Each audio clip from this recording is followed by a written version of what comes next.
Delhi liquor scam లో arrest అయిన BRS MLC కవిత bail petition వాయిదా పడింది.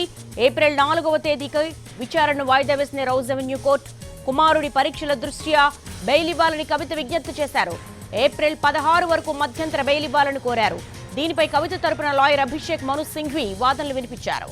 మధ్యంతర బెయిల్ తో పాటు రెగ్యులర్ బెయిల్ కూడా ఇవ్వాలని కోరారు. అయితే విచారణను 4వ తేదీకి వాయిదా వేసింది.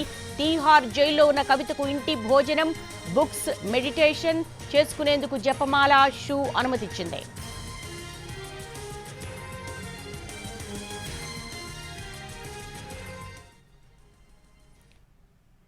ఢిల్లీ లిక్కర్ స్కామ్ లో అరెస్ట్ అయిన బీఆర్ఎస్ ఎమ్మెల్సీ కవిత బెయిల్ పిటిషన్ వాయిదా పడింది. దీనికి సంబంధించి మేజర్ డెవలప్మెంట్స్ ఢిల్లీ నుంచి రాజును అడిగి తెలుసుకుందాం.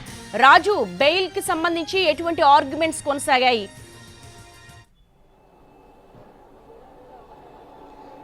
ఎస్ దేవి, ఏదైతే ఢిల్లీ లిక్కర్ స్కామ్ వ్యవహారంలో అరెస్ట్ అయినటువంటి కవిత ప్రస్తుతం తీహార్ జైల్లో ఉన్నారు. అంటే ఈడీ అరెస్ట్ చేసింది, 10 రోజుల పాటు కస్టడీలో ఉంచుకొని ఆ తర్వాత ఏ విధంగానైతే రెగ్యులర్గా అంటే జ్యుడిషియల్ కస్టడీకి పంపించింది. సో ఆ జ్యుడిషియల్ కస్టడీలో భాగంగానే ప్రస్తుతం తీహార్ జైల్లో కవిత ఉన్నారు.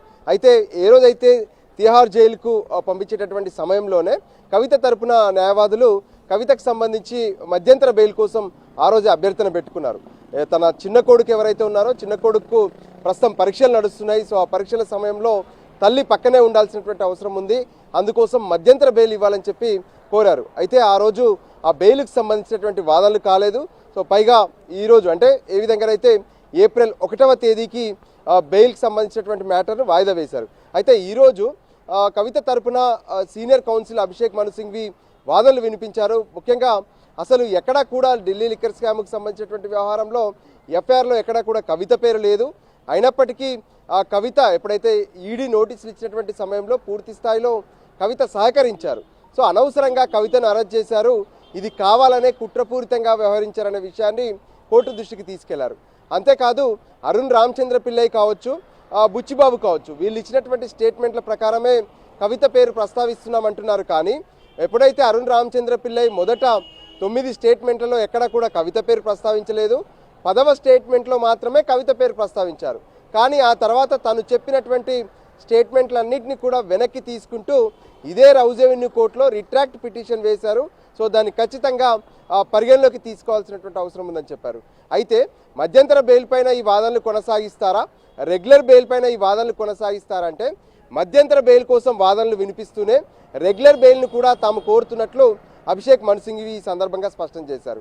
అయితే ఈ బెయిల్కి సంబంధించినటువంటి విషయంలో ఈడీ రిప్లై మాత్రం కొంత ఆలస్యమైంది.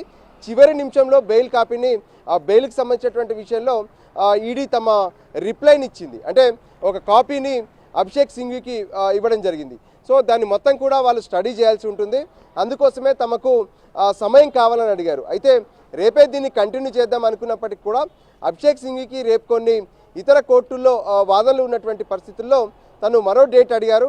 సో ఫైనల్గా ఏప్రిల్ 4వ తేదీకి కవిత బెయిల్కి సంబంధించినటువంటి అంశాన్ని వాయిదా వేశారు. ఏప్రిల్ 4వ తేదీన పోస్ట్ లంచ్ అంటే 2:30కు కవితకు సంబంధించినటువంటి బెయిల్ పైన వాదనలు వినిపించబోతున్నారు.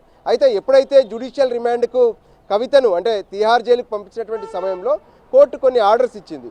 హోమ్ ఫుడ్తో పాటు అంటే కవితకు ఉన్నటువంటి ఆరోగ్య సమస్యలు కావచ్చు, మిగతా కొన్ని ఇష్యూస్ను ఖచ్చితంగా పరిగణలోకి తీసుకొని కవితకు హోమ్ ఫుడ్, దాంతోపాటు వాకింగ్ చేసుకునేందుకు షూ, మరో పక్క చదువుకోవడానికి బుక్స్, ఇంకో పక్క ఏదైతే జపమాల ఇవ్వాలని చెప్పి ఆ రోజు ఆర్డర్ ఇచ్చారు.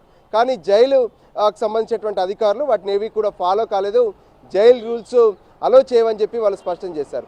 దాంతో మరొక పిటిషన్ను రౌజ్ అవెన్యూ కోర్టులో కవిత తరపున వేశారు. దానికి అనుగుణంగా ఈరోజు మళ్ళీ ఆ పిటిషన్ అంటే రాజు గతంలోనే ఈ లిక్కర్ స్కామ్ కు సంబంధించి మనీష్ సిసోడియాను అరెస్ట్ చేసినప్పుడు ఆయన భార్యకు బాలేదు, ఆమె హాస్పిటలైజ్ ఉన్నారు, బెడ్ రిడన్ అని ఆయన అప్పీల్ చేసుకున్నప్పటికీ కూడా కోర్టు కన్సిడర్ చేయలేదు. సో దట్ అసలు ఈడీ కేసుల్లో లిక్కర్ స్కామ్ కి సంబంధించి బెయిల్ అంత ఈజీగా వస్తుందా, మధ్యంతర బెయిల్?